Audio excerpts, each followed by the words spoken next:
जी हाँ, ग्रुप का नाम है टीवीएस ग्रुप और 30 साल बाद टीवीएस ग्रुप की कोई एक कंपनी ऐसी है जो प्राइमरी बाजार में उतर रही है और आईपीओ लेकर आ रही है और कंपनी का नाम है TVS supply chain solutions limited. आइए पहले कंपनी की जानकारी थोड़ी मैं आपको बता दूं। टीवीएस ग्रुप पहले इस कंपनी का प्रमोटर था, अब टीवीएस मोबिलिटी ग्रुप का ये हिस्सा है। वित्त वर्ष 2023 के आंकड़े अगर आप देखें तो आय के आंकड़े, रेवेन्यू के आंकड़े, इस लिहाज से देखा जाए तो ये देश की सबसे बड़ी और सबसे तेजी से बढ़ने वाली integrated chain supply chain solution provider है। 10,000 करोड़ से ज़्यादा का रेवेन्यू मतलब सबसे ज़्यादा है। अपने कस्टमर्स को ये ट्रांसपोर्टेशन, वेयर हाउसिंग से रिलेटेड सारे सेवाएं देने का काम करती है। 26 से ज़्यादा देशों में कंपनी का कारोबार है और वित्त वर्ष 2023 में लगभग 8,800 कस्टमर्स को इन्होंने सर्विसेज दी हैं। और जो बड़े कस्टमर्स जिनके नाम आप जानते पहचानते हैं, Ashok Leyland, Daimler India, Hyundai motor, Sony, ये सारे इनकी कस्टमर लिस्ट में शामिल है। पहले इशू की जानकारी दूंगा और उसके बाद हमारे साथ दो खास मेहमान जुड़ने वाले हैं, उनसे मैं आपका परिचय करवाऊंगा। इशू 10 अगस्त से 14 अगस्त तक खुला रहेगा, ठीक है, और प्राइस बैंड है 187 से 197, 187, 197।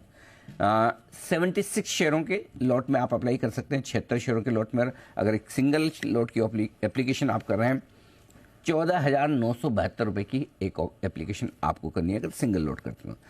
280 करोड़ रुपए का ऑफर फॉर सेल है, यानी कि जो ऑलरेडी इन्वेस्टर्स हैं वो बेच रहे हैं, लेकिन 600 करोड़ का इशू नया है जो पैसे कंपनी के पास जाएंगे।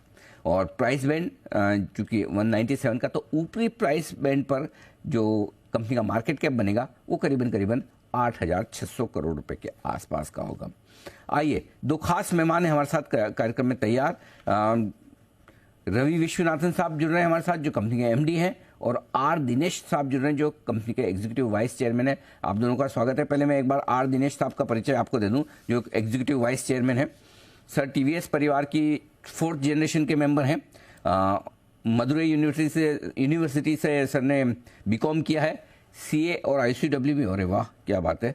और शुरुआत से कंपनी के साथ जुड़े ही हैं। Auto retail services, digitisation, logistics, ये सारी जो इंडस्ट्रीज हैं, यहाँ करीबन 35 साल का लंबा गहरा अनुभव दिनेश सर का है। और दूसरे मेहमान हैं हमारे साथ रवि विश्वनाथन साहब जो कंपनी के मैनेजिंग डायरेक्टर हैं।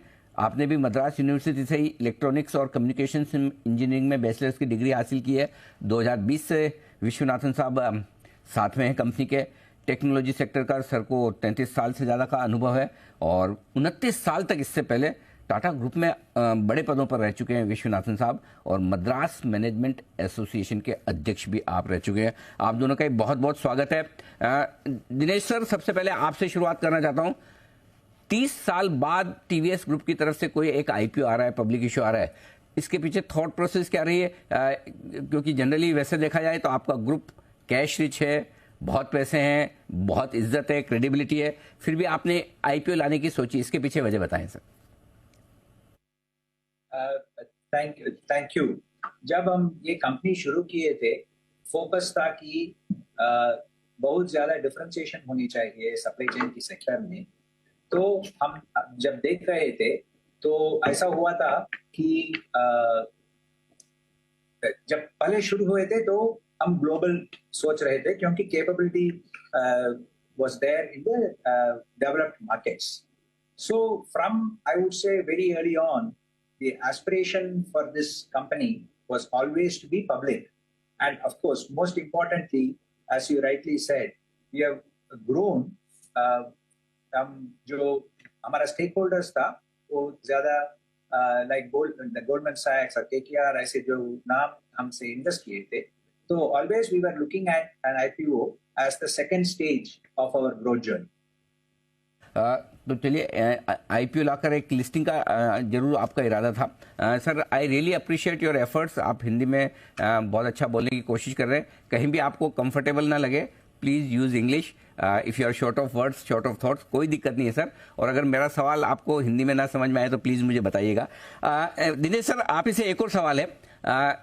आईपीओ में आप कुछ आपके एग्जिस्टिंग इन्वेस्टर्स हैं वो स्टेक बेच रहे हैं, वो कौन से इन्वेस्टर्स हैं? क्या पूरे एग्जिट हो रहे हैं या पार्ट एग्जिट है? और दूसरा जो 600 करोड़ का आईपीओ है उसका यूज़ कैसे करने वाले हैं, जरा वो भी बताएं सर। तो देखें तो जैसे मैंने बोला था, हमारे साथ इन्वेस्टर्स कोई वर्ष से पार्टनर किए हैं तो अभी देखें तो टाटा अपॉर्चुनिटीज फंड कई 10 वर्ष पहले इन्वेस्ट किए थे, वो they are selling a substantial portion of their stake. However, we have investors like Gateway Partners from Singapore and also the XOR, which is the Agnelli Fund, who are continuing to stay invested. And they are all, I would call it, being with us as long-term partners. Of course, Tata Opportunities Fund, the fund has come to an end, and therefore वो exit कर रहे हैं. The focus of our company is on growth. And if you look at the जो हम 600 crore का equity अभी ले रहे हैं, वो डेट अभी रीपे करने वाले हैं, तो हम उसको हमारा ग्रोथ के लिए वो हेडरूम देता है. And as I said, the focus over the last so many years of this organization is on growth, and this will enable us reduce the debt. Reducing the debt will give us the headroom for our future. Okay Ravi Vishwanathan sir MD हैं company के. Ravi sir, मैं आपसे कुछ financial पे सवाल लूंगा. पहला तो ये कि आप सर्विस इंडस्ट्री में हैं, आपके मार्जिन 6-7% की रेंज में है, राइट. कंपेयर करूं मैं आपके लिस्टेड पीयर्स है, ब्लू डार्ट 23% मार्जिन है, टीसीआई 16-17% मार्जिन है, तो आपके मार्जिन कम होने की कोई खास वजह सर, रीजन? तो पहले मैं आपके दर्शक को ये बताना चाहता हूँ कि जैसे आपने बोले थे कि हमारा ग्रोथ फेज में हमारा रेवेन्यू 10,235 करोड़ पे है. हम काफी ग्रोथ दिखाए हैं पिछले 3 साल से. फाइनेंशियल ईयर 20 में हमारा रेवेन्यू था 6,600 करोड़. आपको लगा सकता है कि ग्रोथ कैसा हुआ है.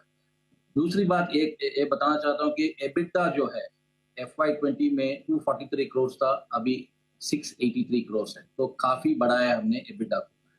मैं ये बताना चाहता हूँ कि हमारा जो इंडस्ट्री में वैल्यूएशन करते हैं वो ईवी एबिटा के बेसिस में करते हैं. तो हमारा ईवी एबिटा अभी ग्रोथ फेज में है.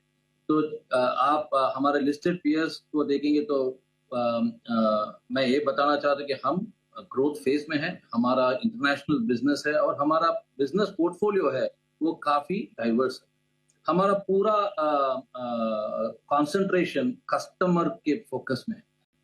मैं एक और हाईलाइट करना चाहता हूं कि हमारा जो कस्टमर्स है, फॉर्च्यून 500 का कस्टमर, 72 फॉर्च्यून 500 कस्टमर्स है हमारे पास, जो भी बढ़ रहा है. 54 था FY21 में, 61 था FY22 में, अभी FY23 में 72 है. तो हमारा फोकस है जो ऑफरिंग है हमारा, तो एक ऑफरिंग से हम एंटर करते हैं कस्टमर को, उसके बाद we keep on repeating that, be able to sell more capabilities to the customer because of our multinational